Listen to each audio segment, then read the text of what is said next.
Hey everybody, it's Monster back again with Opus Gaming, and I'm here today to bring you some playtesting. This is going to be me on Green Kinemon versus my friend Mario on his Red Zoro list. I think this matchup is really interesting, but before we do a deep dive on the match or anything like that, you guys already know, we're on our way to 1,000 subscribers, so if you're not subscribed, drop a sub down below. We're going to be bringing you a lot more One Piece playtesting, gameplay, everything Bandai, so that's going to be Digimon, One Piece, Battle Spirits, Dragon Ball, everything's going to be coming, so drop a sub down below, leave a like, leave a comment, help support the channel, help us get out there. But let's talk about this gameplay. We're just going to do an evens odds roll, make it really easy so we don't have to roll more than one time ever. And then let's see if either player ends up going with a mulligan here. I know that for Kinemon you want to go second. Zoro does want to go first because you do want to establish that one drop body and just kind of start building a board and everything. But yeah, no mulligan on the Red Zoro player, but yeah, you got a mulligan for, you want to hit one of your early curves. Even if you can't hit your 3 drops, you do want to hit one of your 5 drops that you can drop for on turn 2, or just at least something to play on turn 2, even if it's just 2 Okikus or Okiku Raizo or something like that. So hopefully we get to see like a good pretty solid opening here, and also hopefully we're gonna be going second. So a little quick self cut there, just make it really make it easy. All right, so starting off, it's going to be Red Zoro, Don 1, tap 1, yep, and he's going to play the Nami. Nami hopefully finds him like oh, we see a couple of Nico Robins, which is a big deal, but maybe he's going to grab a 2k counter. We'll see what he gets. Yep, Red Zoro, even worse. He's going to really be able to put the aggression on. And in this new version of Green, I don't know if a lot of other people have noticed, but man, we have like not a lot of counter power in hand. So it's a lot of power on board and using that to drain our opponent's resources. And I think that I do a decent job of that in this game, but we'll see. We'll see how it goes. But turn 2 for Kinemon, Dawn up to 2, tap 2, play Okiku and pass. So pretty simple start. Going up to 3 Dawn on the Red Zoro player side. He's got a standing Nami, so here we see 1 Dawn, yep, and it's going to be Makino, worst case scenario. So Makino's going to come down for 1, and Makino can rest herself to give Nami plus 3k. So we're going to see a swingable Nami here, and he doesn't even have to tap 3 for Zoro. So Zoro going into the late game is just a bigger Zoro swing later. So attach a Dawn onto leader and make it a 6k swing with the Nami. Definitely take its first swing of the game. And then we see 7k coming in from leader. Honestly, I don't mind going down to 3 because green can be so defensive, and I don't want to go to a low hand size against red. So I need my hand, and I need like choices for what I can play. So let's see what we do here. I got to try to fight back for game state, so we're going to swing 5 at Nami for sure. That's going to take too many cards out of his hand for him to really defend. And then we will swing 5 into the Makino. I think I'm fully prepared to defend Okiku with like everything in my hand, just to make sure I can combo it with this Yamato. So we'll see what our opponent does here, but we tap 4 for Yamato, the double banish, and I think that's actually really strong here. That way we can put our opponent on the same life total as us, but we have way more cards if we can land a blow with Yamato. Either way, it's going to take our opponent a lot of resources, but we just see a jet pistol come down, so it doesn't even matter.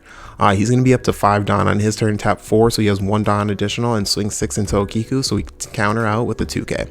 That was a little rough to see, but as you see in our hand of even seeing as we shuffle, we can recover from that. So what we're going to be doing in this game state is just applying pressure the whole game through. Here thinking about what we want to do, but we're on 6 Dawn this turn, so we have a lot. Poking for 5 with our leader. If we have extra Dawn, we should be attaching Dawn onto Okiku if we plan to swing with her. Or just honestly attaching Dawn in general so we don't die to a jet pistol. But we don't, which is really lucky here. We did play it right though. We waited, activate main on Kinemon, tap 4, play out Yamato. And now we can tap our last 2, play out Momonosuke. The Momonosuke play here at the end of the turn is actually really nice because we get to replenish our hand a little bit because we did play out 2 cards this turn. But on top of that, we get to defend our life. We're on 3 life here, but our opponent can't really let Momonosuke keep resting. So one of his attacks on the next turn does need to target the Momo. And if it doesn't, we will take the life, but then we're just up even more cards. We can defend from 2 pretty comfortably. So we'll see what our opponent does, but we're trying to put our opponent into a bad space as well as threaten really hard with that Yamato. We'll see what he does. If we can make him use a lot of Dawn in his 7 Dawn turn, I believe. Yep. 7 Dawn turn this turn. We can still kind of like whittle out what he can do, but no matter how you chop it up, right now we are on the back foot as the green player. So thinking about his line of play here, I think a lot of it is just like making sure everything's in DP thresholds so that you can hit him with proper removal. I think right this turn he's going to be looking for removal for sure. So tap 1, we're going to bring down the Gordon. Gordon says -3 on Yamato, which hurts a lot for sure. Yep, and then tap 3 and kill Yamato. So that turn it costs 4, but 2 more cards in hand. So over the last 2 turns, we've taken 3 cards out of hand that don't do damage by not even swinging into them. But he's removed 2 Yamatos from us, so which were 4 Dawn on our turn as well. So we haven't been making as much progression in the game state. So he's really staying on top of us with the controlling plays. That was very good from the Red Zoro player. You don't see them pivot from aggression to control very often, but in this situation it was really good to have that pivot because I needed that Yamato. We'll see how this goes though. Yuri, I thought he passed turn for a second. Yeah, we do see a tap 3, bring out Zoro, swing 6 into Momo, and yeah, that's a pretty solid play there as well. All right, we're donning up to 8 here with Justin Okiko on board. So we do have that Odin, and one of the plays that we can do here is tapping 7 for Odin and then kind of just defending from 7. But I don't know if we want to commit all that quite yet. We have a lot of powerful plays we can do here. We need to get cards off his board. His hand is light, and his board is actually pretty decently strong. So here, I would assume you would see like a 7k swing into the Zoro to rest down that Vista, but we'll see how this goes.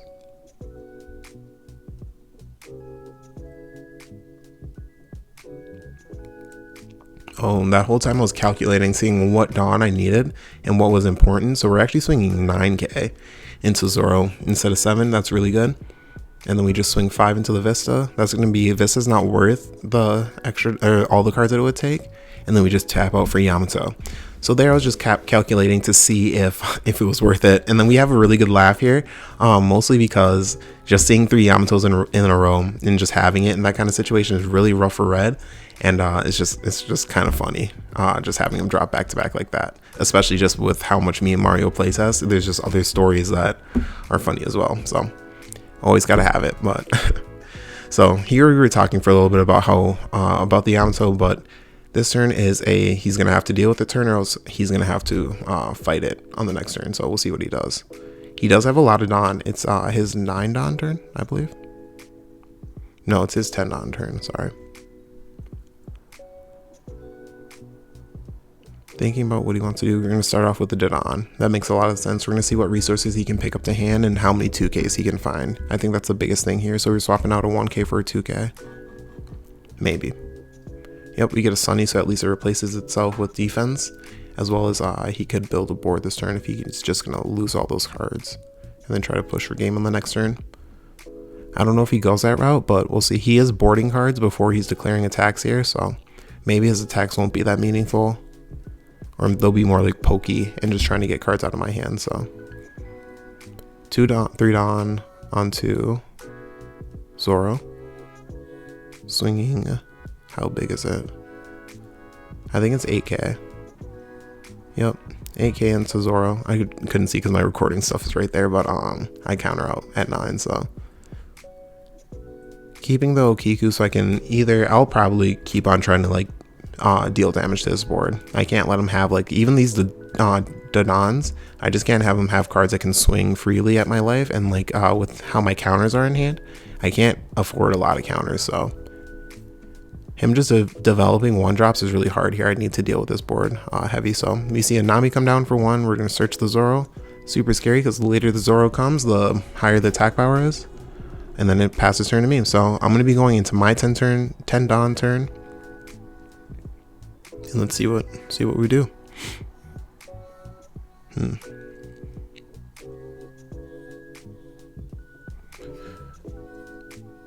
I'm probably seeing how high I can swing with Yamato, but I think the first thing I have to do is poke a little bit. Yeah, we'll see. Yep. So we're going to tap 4 to play out the Yamato. So here, instead of going all in and going really high at our opponent's life, we're going to get some board swing. So we're going to tap 4, tap down the Nami, and then we're going to put a Don on to Okiku and swing into Nami. This way, even if our opponent swings back into our board, we have cards that can still swing into our opponent on the next turn, or swing into threats that our opponent boards. So Yamato comes down first, 6k into the Nami to rest on the Dodon, 5k into the Dodon, and that just puts our opponent with just not very much to work with. Even though he has a lot of swings and enough swings, just a little bit of defense from me really throws him off. And then here we see 9k swinging at our opponent's leader. Even if this doesn't sink, which I don't think it does, if we suck 3 cards out of our opponent's hand or more, we're in a totally fine position here, right? Radical Beam's not online, so that's a really big problem right now. Oh, we do see that. Yeah, tap 1 for Radical Beam. I thought it was guard point at first, so 7, 9, 10. And he gets out of it, and that's totally fine. I can play a Capone to help protect the Yamato, and now his entire turn needs to be targeting that Yamato. And even if it dies, I have the Odin, and now I can start chipping at his life without giving him too many cards on board, and then just set myself up for a board that I can just go Odin, Odin, or swing with everything else and finish with 2 Odin swings at a high number.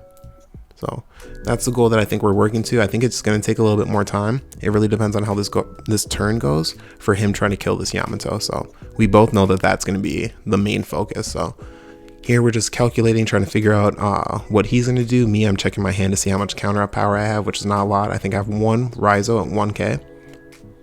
So I can't defend very high. Having the Capone on board here is really nice though.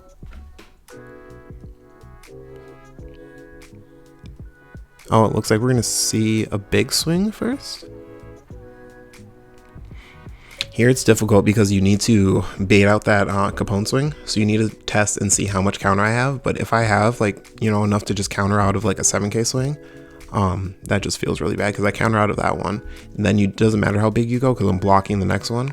And then if you drop like a rusher, it's not very high that it's not very likely that you can sink the damage onto the Yamato. But maybe he will. I don't have very much counter power in hand, so that is kind of what he needs to do. So here we see the 7k swing. Yep. And I block, showing that I don't have the multiple 2ks, and I don't have like the ability to afford like losing a Yamato here.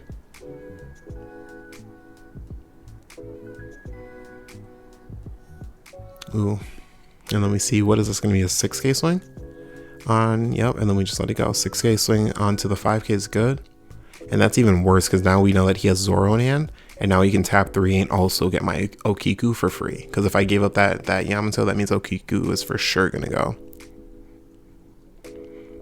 So on that last turn, starting off, even though I could have put him at a lower life total, I wouldn't have this Yamato on board right now to help me answer some of his board, and I would be in a little bit rougher of a position on the crackback. Mario would be in more of a position to be able to just like clinch the game if I didn't have Yamato here. So yeah, it's gonna come in clutch as far as like trying to clear some bodies. Getting that Zoro out of here is so important. I can't deal with those kinds of swings.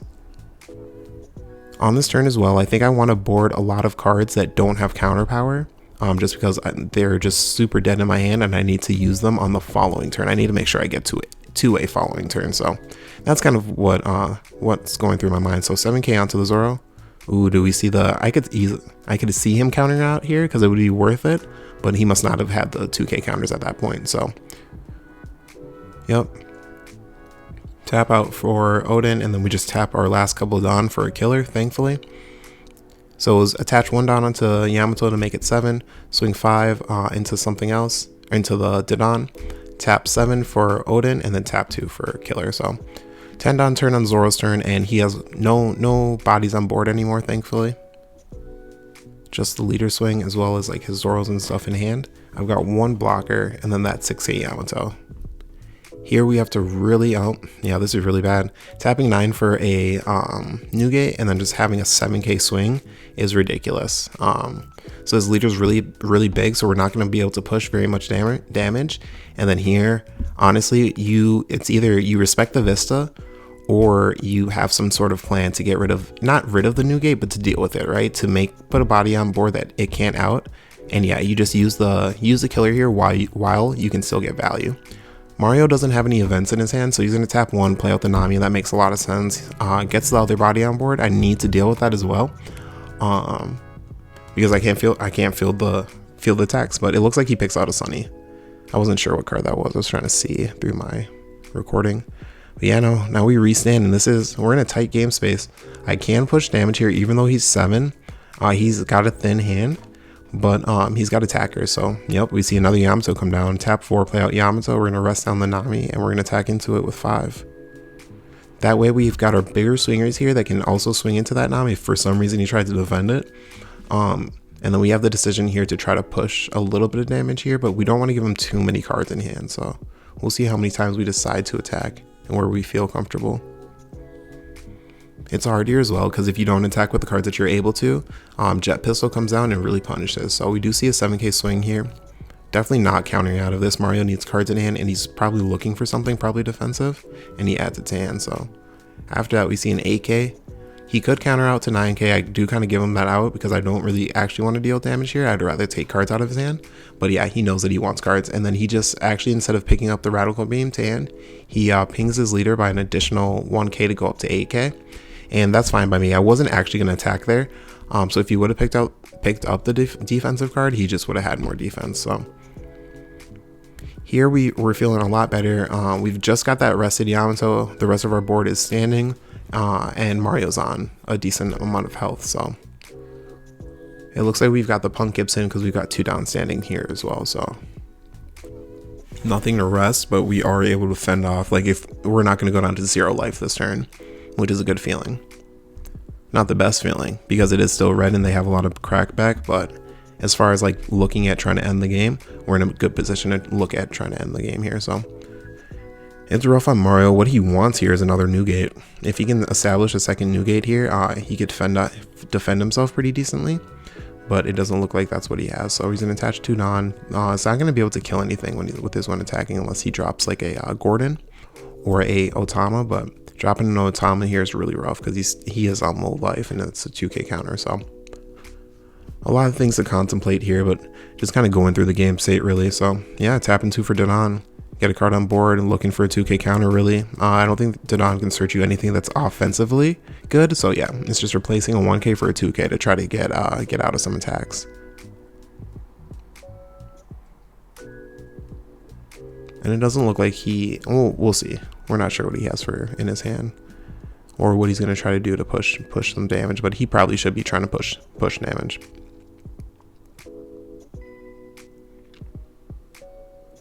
I think you do swing leader here first, even though you generally tend to not swing leader first. Your leader is so much lower than the new gate. You get to kind of see what I have, and you can kind of poke into Yamato and be like, oh, he either doesn't have counter power, or I get this kind of free swing and I just swing big at life to guarantee damage goes through. So we actually do see the character card swing. Yep, just pick that up right away. Yeah, we don't even care about that one. The only thing we care about is defending this Yamato, and getting extra cards in hand to defend it is actually pretty cool. So here we're gonna see a Don up. Oh, maybe not. Yeah, we're gonna see a Don up to 10, which I totally get. 10k, and we're swinging at leader. Or let's see. So we tap 2, Punk Gibson, go to 9, 10, 11. Yep. So it was 10k at leader, not 10k at Yamato.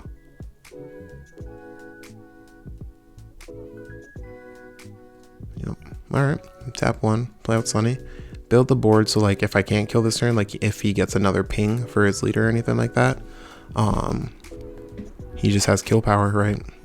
Or I have to divert attacks into that Sunny, but I think here we just go, you have to go for game. And I'm just calculating what's the best way to do that. So we're gonna see a poke swing for 7, I'm assuming. Donning up everything so we don't die to Jet Pistol. This Don doesn't matter because he just doesn't die to Jet Pistol. So the rest of it isn't important. But here, I think you really want to divide it up into, yeah, you want to start off with a 7 because it's most likely to land while he's on low cards in hand. because then he's just like, damn, do I go down to like 0 and then you can get a free 5, and then everything else after the 5 is huge. So yep, he goes on to 1 life from the 7, and I think here we should start swinging 9s. Oh no, we're poking another 7. It does take 2 cards out of hand. He doesn't have very much. Yeah, that makes sense. And then everything else after this is going to feel impossible. So it's going to be a 9. Definitely is going to have to take that. And then we have 2 more 9s coming in from the Odin, which are good numbers. Yep. And he can't get out of the first one, so we don't have to tap out. So in that situation, yeah, no, he was looking for 1 more counter. He could have got out of that 9, but it was the fact that there was going to be a second one was a real assurance there. So we didn't need to swing out with the Odin there to put him in a rest position to possibly lose him on the, I think it was 2 turns ago. And stuff like that, because we just had enough swings to kill on kill turn, and that's what's important. I think that this version of Odin, it's kind of like more of a Yamato. I call it like Yamato control. I didn't realize how many people were playing the secret area Yamato with all of the Tokis and stuff like that, so I thought it was really unique and really fun. But there's a very cookie cutter version of Yamato. But I think that this gameplay showcase is a really good way to kind of like, you push aggression, but you never stop. You never let your opponent get bored. If you're having troubles with playing against red and playing against these rush style decks, that's how I deal with them. You never let them get cards onto the board, and you kind of like never lose that advantage. So just kind of touching on some things really quick before we get going. You guys know, on the road to 1,000 subscribers, drop a sub, leave a like, just support the video. But this is gonna be Jamonster with Opus Gaming. Yeah, that's pretty much everything. So yeah, I'm just gonna be out. Take care, you guys.